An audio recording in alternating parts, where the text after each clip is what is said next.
Olá, seja bem-vindo. É muito bom tê-los aqui com a gente. E como você já sabe, nosso programa trata de um tema excitante, polêmico, recoberto de tabu, mas que faz parte da vida de todos. Afinal, quem não tem curiosidade sobre sexo? E o nosso desafio é desmistificar o tema de forma lúcida, esclarecedora, deixando tudo às claras. Bem-vindo ao programa Com a Luz Acesa, seu programa cheio de energia.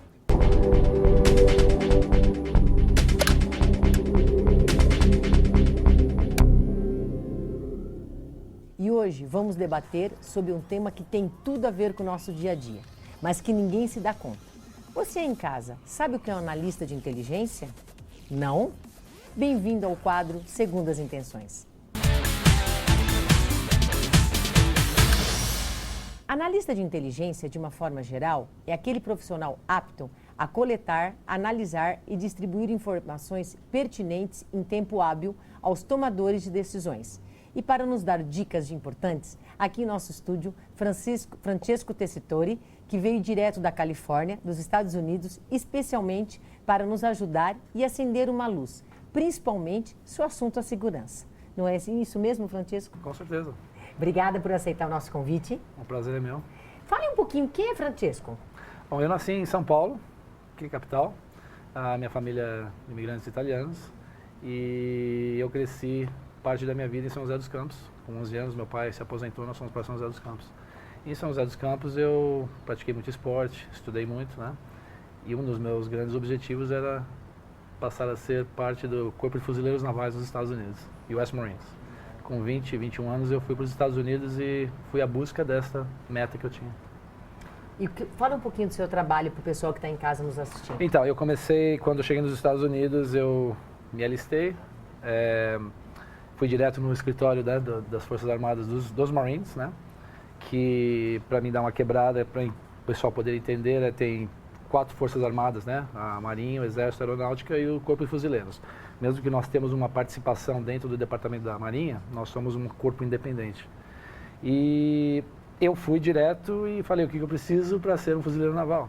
Na época, se eu conseguisse ingressar e ficar 6 anos na infantaria, eu passaria a ser uma pessoa, né, parte do corpo e legal, com a carreira aberta para ir à frente. E foi o que eu fiz. Eu fui com cara e coragem e me alistei e servi 6 anos em combate na parte da infantaria no começo. Depois dos 6 anos eu fui selecionado para ir para a parte de inteligência, que já é um outro ramo, um outro campo dentro do nosso corpo, né? Tá, e toda essa experiência que você teve, como é que você pode trazer para a nossa realidade brasileira, que é um pouco diferente, com certeza, do primeiro mundo? Sim, sim. Se nós formos comparar, por exemplo, o Brasil hoje, as cidades grandes do Brasil com cidades americanas, tem uma similaridade, né? Certas cidades como Detroit, Nova York, são cidades que também têm um certo nível de violência. Mas eu acho que a parte mais importante para mim, no meu histórico, na minha vivência, na minha experiência, é justamente o que eu participei no exterior, como Marine, em cidades, em lugares, não só em combate no Iraque e no Afeganistão, mas com outras culturas, né? Outros países que a gente praticamente vai e que ninguém vê por trás dos bastidores. Então, eu acredito que tem muita similaridade com países como Filipinas, países como certos lugares da China, certos lugares da Indonésia, onde o crime, a violência, é muito parecido com a do Brasil, em grandes cidades, Porto Alegre, São Paulo, Rio de Janeiro. O que é importante, quais são os pilares hoje para se ter uma boa qualidade de vida? Eu acredito que os 3 pilares que, na minha opinião, eu acredito que todo e qualquer governo, qualquer nação, estado tem que prover, seria saúde, segurança e educação. Eu acho que tudo mais, se não for perfeitamente dado ao cidadão, ainda tem jeito de se como eu diria, de se progredir numa certa direção, onde que seja no futuro, né, acertado e as coisas sejam ajeitadas. Mas um país sem saúde, segurança e educação é um país que não tem os pilares. É a mesma coisa que construir uma casa do teto para baixo e não da fundação para cima. Tá, agora, Brasil e Estados Unidos são países completamente diferentes, culturas e economia. Como equilibrar isso dentro do Brasil, onde nós não temos esses 3 pilares de uma forma tão sustentável? Para mim, no que eu vejo, não só relacionado ao Brasil, mas outros países, como eu falei para você, sim, tem uma diferença muito grande. Mas o número 1 fator, na minha opinião, no meu ver, é a disciplina do povo. Eu sempre falo que os Estados Unidos, o cidadão americano, ele pensa individualmente, justamente por causa da forma de econômica. O capitalismo é uma coisa, né, grande e nascida nos Estados Unidos. Então, o americano é individualista, mas ele age coletivamente. O brasileiro e outras partes do mundo que eu observei, eles são coletivos, mas eles agem individualistas. Ou seja, não tem aquele senso de coletividade, aquele senso de disciplina em que onde o seu direito começa, onde o seu direito termina, o meu começa. Então as pessoas invadem a privacidade, os direitos das outras pessoas. E isso é uma coisa muito comum que você vê no terceiro mundo. E como ter qualidade de vida nas grandes cidades ou até as mesmas pequenas da cidade de São Paulo e do país, com alto índice de violência? Como ter qualidade de vida com alto índice de violência? Olha, uma coisa que eu percebi na reconstrução do Afeganistão é que nós não vamos lá simplesmente para guerrear, né? Nós estamos reconstruindo e fizemos muita coisa. O Iraque é a mesma coisa, infelizmente tem muita coisa acontecendo hoje, né, com o Estado Islâmico. Mas uma coisa que é bem característica, que nós observamos, que nós ajudamos a fazer com que esse tipo de mentalidade, que é muito parecida daqui, né, falta de coletividade, é o desenvolvimento e a indicação e o selecionamento de líderes de comunidade. Você pega uma cidade do tamanho de São Paulo, o prefeito de São Paulo, o governador do estado não vai conseguir... A cidade de São Paulo em si é uma cidade, é um país. Se você é um prefeito de São Paulo, se você é um governador do estado de São Paulo, você tem mais experiência que às vezes presidentes de vários países. Mas a parte da administração você tem que selecionar pessoas que tenham coletividade, tenham consciência do serviço comunitário para que eles eduquem, ajudem a educar essas partes da cidade.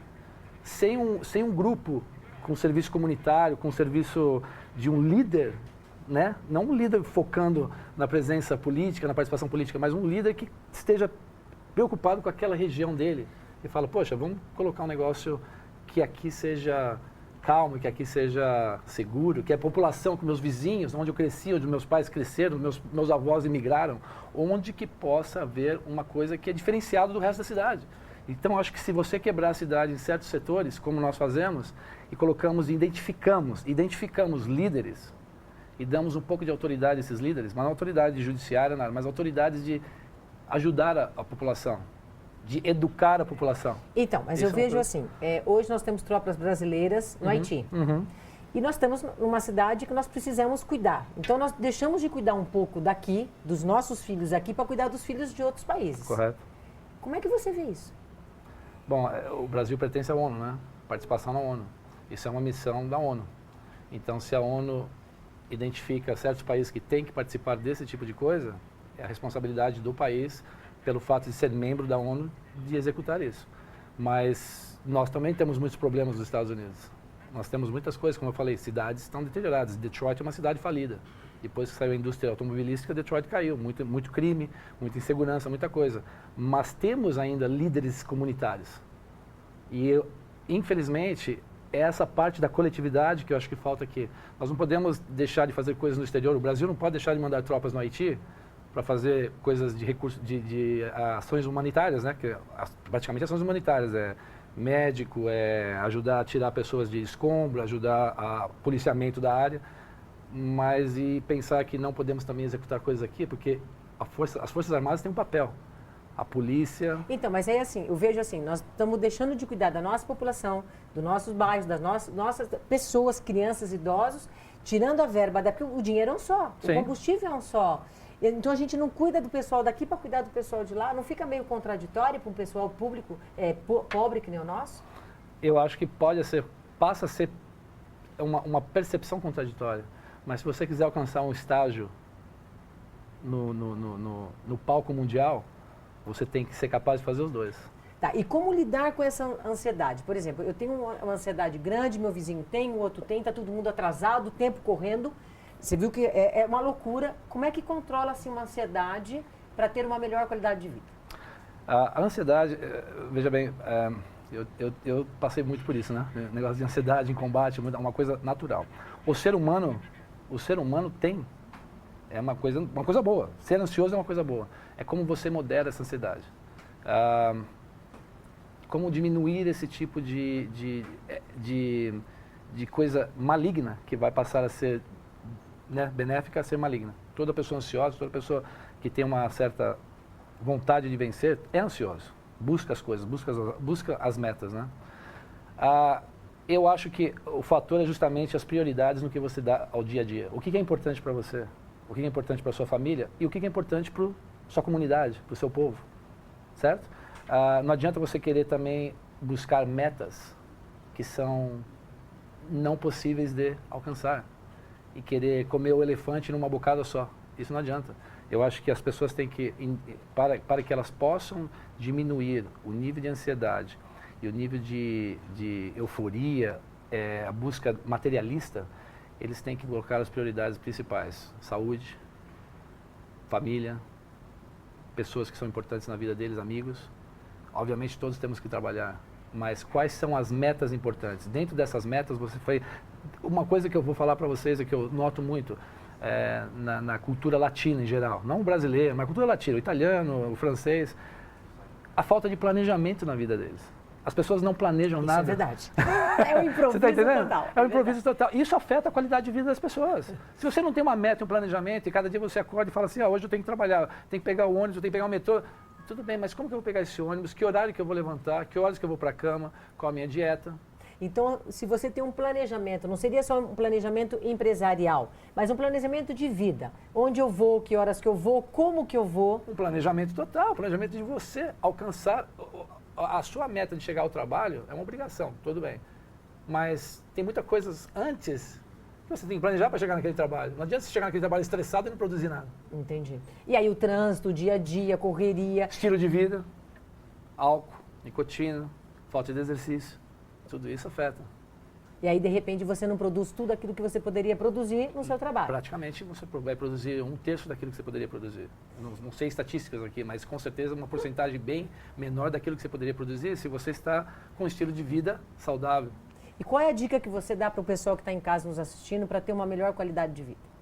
Bom, primeiro de tudo, eu sou um grande apto, né? Uma pessoa apta e dedicada a exercício. Eu acho que uma pessoa que não tem uma vida saudável, que seja 45 minutos de caminhada, que seja 3 vezes por semana na academia, que seja qualquer coisa, mas alguma forma de atividade física que essa pessoa possa fazer. Por quê? Porque isso está diretamente relacionado, fisiologicamente, à liberação de dopamina, de outros hormônios no cérebro que faz com que a pessoa relaxe e possa focar melhor no que ela quer fazer. Então, o primeiro passo, para mim, na minha vida, mesmo em combate, a gente montar, às vezes nós estávamos em combate, estávamos dentro da base, uma das coisas que você acha em qualquer lugar são academias que eles montam pra gente.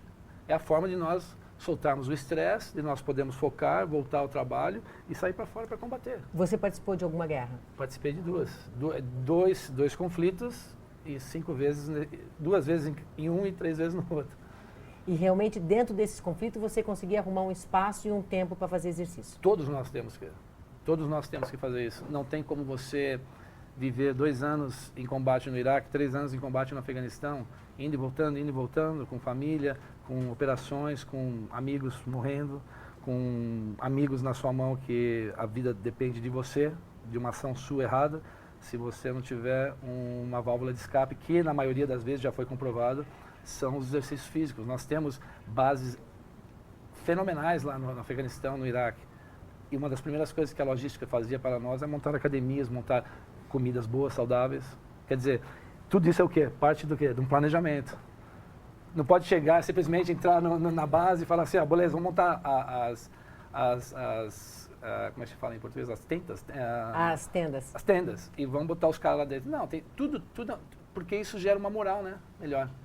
Um bom banho, uma boa refeição, bom lugar para malhar, lavanderia feita. Então, tudo isso são logísticas de forma do que? De planejamento. É o que eu falei. Eu vejo que o povo latino, eles vão e simplesmente começam a fazer as coisas sem ter um planejamento. Sem um norte. Sim, se você for tirar desse sem o norte. Se você for tirar isso de um estágio, né, de um nível maior, que é um combate, mas você colocar no dia a dia da sua vida, que você seja um consultor, que você seja um engenheiro, que você seja um mecânico, que quer que seja, certo? Que você seja uma profissional do lar, até dentro do lar você tem que fazer um planejamento, para que você não se estresse. Cuidar de filho é difícil pra caramba. Nossa, nem me fala. Francesco, olha, realmente esse assunto é extremamente interessante. E longo, né? E longo, eu passaria aqui horas e dias conversando com você, mas realmente o nosso tempo é curto. Entendi. Como você disse, realmente o tempo é corrido. Eu agradeço, agora nós vamos para um breve intervalo e a gente já volta. Obrigada.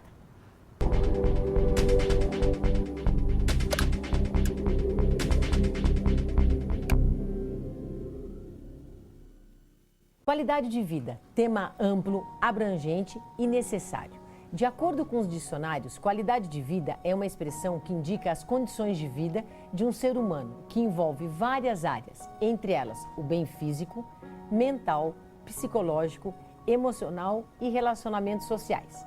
Mas o que isso significa na prática? Para a Organização Mundial da Saúde, existe um método de medir a tal qualidade de vida. A OMS elaborou um questionário para medir essa qualidade, composto por 6 domínios: o físico, o psicológico, o do nível de independência, o das relações sociais, do meio ambiente e dos aspectos religiosos. Ok, mas como essa relação funciona? Para nos dar alguma luz, eu conversei com uma especialista em estresse, que tem uma forma toda especial para definir o tema. Mas antes dela, vamos dar um giro pelas ruas para saber o que a população entende por qualidade de vida. O que você faz hoje para se cuidar, para se manter jovem e saudável? Alimentação, para mim, é muito importante. Comer comida saudável, natural. E fazer muito exercício, sabe? Você cuidar com o cigarro, com a bebida, dormir o que você precisa. Olha, em primeiro lugar, você tem que ter uma autodeterminação do que você quer da sua vida, né? Então, o que eu quero da minha vida é boa qualidade. Através da boa qualidade, o que eu consigo? Através da caminhada, da boa alimentação, não colocar coisa na cabeça, ter sempre um pensamento positivo. Eu tenho que fazer bastante esporte, caminhar, nem se for só andar um pouquinho com o cachorro, alguns minutos por dia, para tentar sair um pouquinho de casa, me exercitar, comer comida de feira, comida orgânica, passar um tempo com meus amigos, tentar relaxar um pouquinho da correria do dia a dia. Eu acho que isso ajuda muito na qualidade de vida.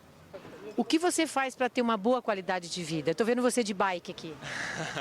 Não é sempre que eu ando de bike, não. É que agora, como algumas vias começaram a ser implementadas, né, algumas faixas de bicicleta, então eu comecei a andar mais, que eu moro aqui na região do centro, na Bela Vista, e aí começaram a ser implementadas algumas faixas lá, então eu tô começando a andar de bicicleta mais agora, não é sempre que eu ando, não. Com qualidade de vida, a gente consegue ter um bom desempenho no trabalho, na vida, a gente consegue ficar de bom humor, enfim.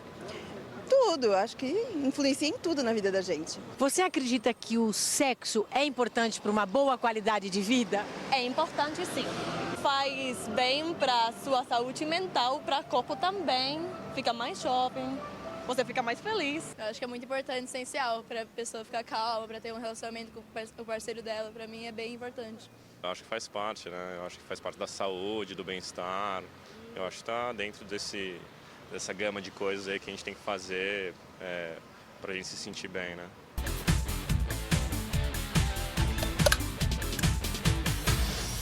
E para você que está em casa entender um pouquinho disso tudo e qual é a importância, nós estamos aqui com a doutora Isolina. Muito obrigada por aceitar o nosso convite. Obrigada pelo convite.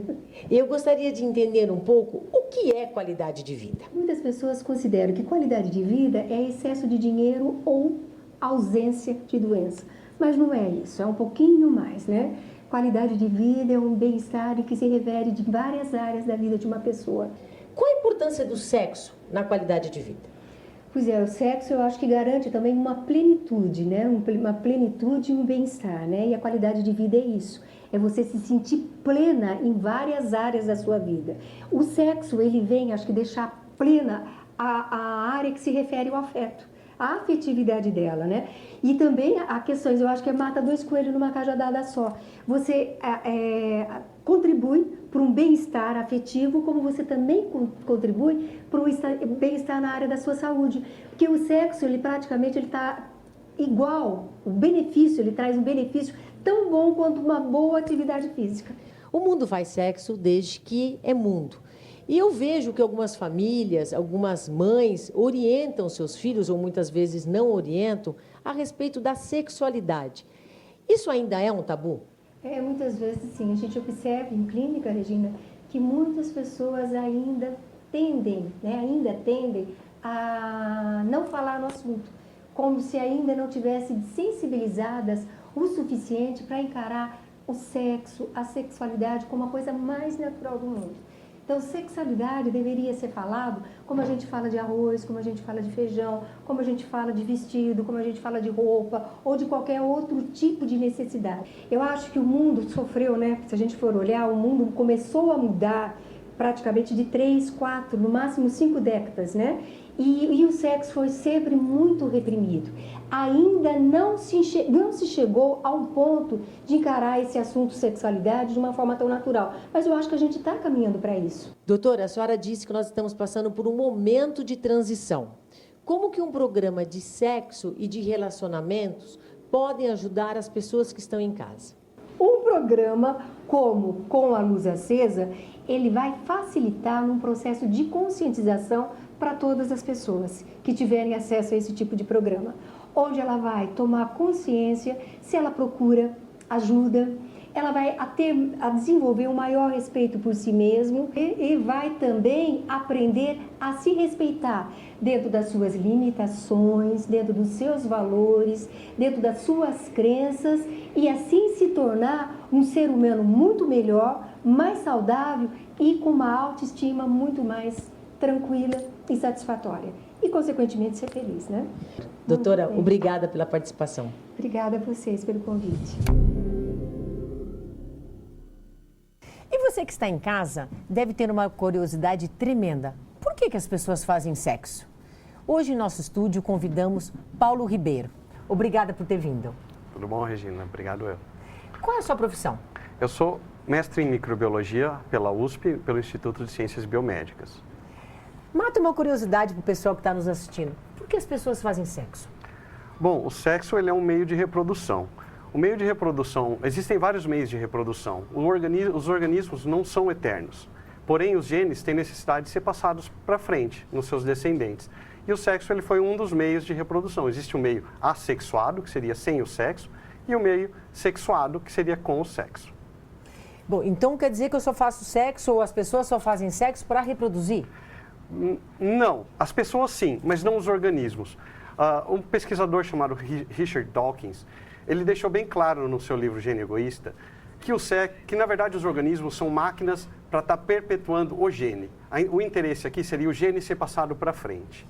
E o sexo, em alguns organismos, foi um método que o gene escolheu por ser mais eficiente para estar sendo perpetuado. Então, a importância é o gene ser passado para frente? Sim. Ah, então é por isso que fala que o homem tem mais necessidade de sexo do que mulheres? Não, aí vem da biologia do sexo. No caso de alguns organismos, os animais, homem e mulher, você tem a máquina do ser humano, o homem, ele é feito de que maneira? Ele pode passar os seus genes para frente em vários descendentes. Ele não precisa esperar, ele pode ter um filho com uma parceira, um outro filho com outra parceira e outro filho com outra parceira simultaneamente. Já o organismo feminino não tem essa capacidade. Ela vai ter um parceiro, vai ter o sexo e vai gerar um número de descendentes por vez. Então, para ela é mais importante escolher um parceiro que vá dar descendentes, que vá originar descendentes, com mais capacidade de dar certo, de sobreviver e posteriormente passar esses genes para frente. Mas essa escolha de escolher um parceiro para procriar é uma forma consciente ou inconsciente? A mulher olha e fala, é você, vem. Tem dois fatores aí. Eu vou falar do fator mais biológico. Óbvio que você tem o psicológico, a parte ética e cultural, que tudo isso influencia. Mas tem um fundo biológico que também te leva. Por que o parceiro, o homem, quando ele vê uma mulher, ele acha o bumbum ou a anca importantes? Porque é importante. Isso, quando você tem a pessoa grávida e posteriormente a gestação e o nascimento, uma mulher com uma anca maior, ela dificilmente vai ter problemas na gravidez. Que interessante isso. Já os seios também, a amamentação ela é importante para gerar um descendente saudável. Então, os seios é um fator importante no sexo. Então, o homem olha uma mulher que tem os seios grandes para amamentar o seu filhote e que tenha o quadril largo para poder parir melhor. Não só isso, mas sim, você tem essa informação guardada lá atrás, que às vezes você nem percebe. Você fala, por que eu olho isso e acho interessante?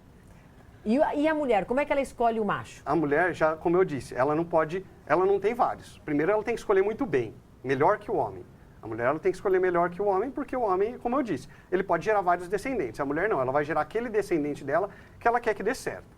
Então, ela vai escolher características que levem a uma boa saúde, no meio animal, você sabe que a força, que o tamanho, ele é importante para a sobrevivência. Um animal maior, geralmente, vai ter uma vantagem sobre um animal menor. E isso, ela é uma escolha dela. Então, ela vai escolher homens grandes, e o que vai chamar atenção? Altura, força, tom de voz. Por que tom de voz? Até o tom de voz, ele é vinculado a um hormônio. A força, a agressividade, ele é vinculado principalmente aos hormônios masculinos, à testosterona. E isso ela vai perceber, não claramente, falar, eu estou procurando algo com bastante testosterona. Não, mas no porte, no tipo de voz, até pelos e tudo mais, isso vai chamar a atenção da mulher. Então você está me dizendo que tamanho é importante. Tamanho físico para chamar a atenção. No sexo já é outra história. Ainda bem, né, gente? Agora, a fisionomia, o rosto, o quadrado, o redondo, isso tem diferença ou não? Tem, principalmente no homem. Como eu disse, esse é um caractere masculino. Esses caracteres masculinos, eles vêm principalmente do hormônio masculino testosterona. Então, um rosto mais quadrado, a barba forte, mesmo as feições que você falar, que dão origem à virilidade, à masculinidade, ela está vinculada a um hormônio. Então, indiretamente, você está procurando esse tipo de hormônio no seu parceiro. Por quê? Porque você sabe que isso vai permitir a mulher gerar um descendente com maior capacidade de sobrevivência e, posteriormente, esse descendente vai gerar mais descendentes. E esse tipo de diferenciais que atrai inconscientemente, ele funciona também só para o sexo ou para o amor ele apaga? Como é que é essa diferença? É como eu disse, aí eu sou biólogo, eu não vou entrar nessa área do amor, da parte psicológica, mas você tem na biologia você tem um fundo aí que você às vezes não percebe, mas que está sempre lá. Quando você está praticando sexo, é a mesma coisa que praticar esportes e comer chocolate ou existem substâncias que são liberadas de formas diferentes? Você tem. Primeiro eu teria que falar assim, por que ir fazer sexo? O sexo é um meio de reprodução, não é o único. Por que a gente escolhe o sexo? O sexo ele tem a vantagem da variabilidade genética. Isso faz com que você gere descendentes mais adaptáveis ao ambiente. Então isso foi uma evolução muito importante para os organismos. Então ele tendeu a ir em encontro com o sexo. Porém o sexo tem uma desvantagem. Ele tem um gasto de energia, você tem que procurar um parceiro, você está aberto até a patógenos. Então, que são patógenos? A doenças. Ok. Então por que você faria sexo? Você faz sexo porque o corpo, obviamente, o gene, ele encontrou um meio de tornar o sexo atrativo. Inicialmente, você tem a parte de... a atração, ela vem física e instantânea. O sexo é prazeroso, na maioria das vezes. Ou seja, então você vai procurar isso. Além de ser prazeroso, ele libera inúmeras hormônios, endorfinas, que vão te livrar do estresse. Ele é um aeróbico, um exercício que permite que você melhore a sua circulação, hoje em dia a gente sabe que a obesidade, o sedentarismo é uma preocupação. Então, ele é uma maneira... Então, as pessoas que não fazem exercício, elas podem praticar sexo, que elas vão ter uma pele melhor e vão estar mais bem preparadas fisicamente? Não somente. O sexo ele não pode substituir o exercício físico. Mas complementa. Ele complementa, sem dúvida. E, além das outras características, tem características biológicas. Foi visto em algumas pesquisas, que o sexo feito regularmente, ele aumenta até a sua imunidade. O estresse, a gente sabe que o estresse influencia na imunidade também. E ele também ajuda a livrar o estresse, né? A diminuir. Por isso que tem aquele ditado que quando a pessoa está meio carrancuda, mal-humorada, o pessoal fala, está faltando sexo. Sim, essa parte de mau humor é voltada para o estresse mesmo. Como o sexo é um meio de você estar liberando esse estresse, A pessoa, quando você vê uma pessoa com mau humor, cara fechada, pode ser que seja falta de sexo, falta de exercício, que também tem a liberação dessas... Então, o pessoal que faz... Olha, você que está em casa nos assistindo, uma dica. Se você quer ter um bom humor, ficar mais feliz, alegre, pratique mais vezes sexo. A sua vida vai ser mais feliz e contente, é isso? Vai, viu? Agora, quem pratica mais sexo, então tem a probabilidade de ser mais feliz do que quem pratica menos? Não, tem uma quantidade normal que deveria ter de sexo. Ela não precisa ser todo dia. Até tem algumas pesquisas que colocam alguns fatores, como eu disse, da imunidade, que se a pessoa fizer sexo muitas vezes, ela volta a perder esse bônus de ter feito. Mas o sexo regular e de tempos em tempos é importante, sim. Tá, o homem tem mais vontade de fazer sexo. Então, tem homens que falam que fazem... Ai, Regina, eu faço sexo 5 vezes por dia, né? Falei, por dia não, por semana, por dia. Né? Então, existe um distúrbio, existe uma doença, existe uma quantidade, é matemático isso? Existem distúrbios relacionados ao sexo. Mas como eu disse, você até falou, o homem tem mais vontade. Isso por quê? Novamente a gente volta lá atrás. O homem, ele foi feito para gerar um monte de descendentes. Quanto mais descendentes ele tiver, melhor. E ele não precisa parar. Ele vai gerar descendentes quanto mais ele puder. Então o organismo dele está preparado para ter mais sexo e até voltado para isso, ele tem mesmo mais vontade. A libido, que é a vontade de fazer sexo, ela está relacionada com o hormônio, principalmente a testosterona. Ambos, o homem, apesar do testosterona ser um hormônio masculino, ambos, a mulher e o homem, têm esse hormônio. Só que a mulher tem menos, o homem tem mais. A excitação, ela vem de um conjunto, ela vem do conjunto do psicológico, mas tem o conjunto biológico. Você tem a necessidade biológica, você tem que ter esse hormônio presente no corpo, você tem... O homem, ele é excitável mais fácil. Então, basicamente, só a visão de uma mulher já pode ser o suficiente para ele. Já a mulher não. A mulher, ela depende um pouco mais do psicológico. Por quê? A testosterona dela não está nesses níveis iguais ao homem. E como eu disse, o organismo dela é feito para gerar um descendente importante. É uma gestação ali. As outras, ela vai pensar depois. Então, ela vai escolher melhor. Ela não pode ser só o instinto. O homem, ele é muito o instinto, né? Passou, eu fico excitado e vou atrás. E o que faz para esse homem não virar tanto um ser animal? Porque ele passa uma mulher, ele quebra o pescoço. E isso gera uma confusão tremenda. No shopping, você tá lá, o pessoal está rindo aqui no estúdio, mas é verdade isso que eu estou falando. A mulher passa, os homens olham para o lado e fica aquela confusão tremenda. O que faz ele se controlar e tentar ser monogâmico? Monogâmico ou não, isso é indiferente. Você nunca teve vontade de matar alguém? Várias vezes ao dia. Sim. Agora você matou? Não. Então, ter vontade não quer dizer ação. O homem é um organismo que é diferente dos outros organismos. Ele pensa, ele tem um cérebro completamente, na verdade, sem relação com o resto. Foi uma mudança fenomenal. Agora, o homem, ele é excitável mais fácil. Você falar que ele vai ficar com uma mulher e ele nunca vai ter pensamento nenhum de outro tipo, nem a mulher não vai ter, mas o homem, ele é mais fácil ainda. Então, basicamente é controle, é respeito. Eu acho que o homem, independente de ter vontade ou não, existe um respeito por trás de tudo isso. Mas excitável, ele é excitável mais fácil. Isso não tem como. Isso que o nosso professor aqui, Paulo Ribeiro, disse, realmente é real. Uma coisa é você ter vontade, outra coisa é você fazer.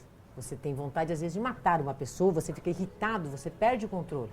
Mas aí você vem, respira, né? Vale mais a pena 5 minutos de prazer ou um relacionamento mais duradouro, uma estabilidade, uma família unida. Vale a pena você pensar. O assunto sexo é inesgotável. Realmente é excitante falar sobre sexo, não é mesmo, Paulo? Obrigada por ter vindo ao nosso estúdio. Realmente o tema sexo é inesgotável. Muito obrigado.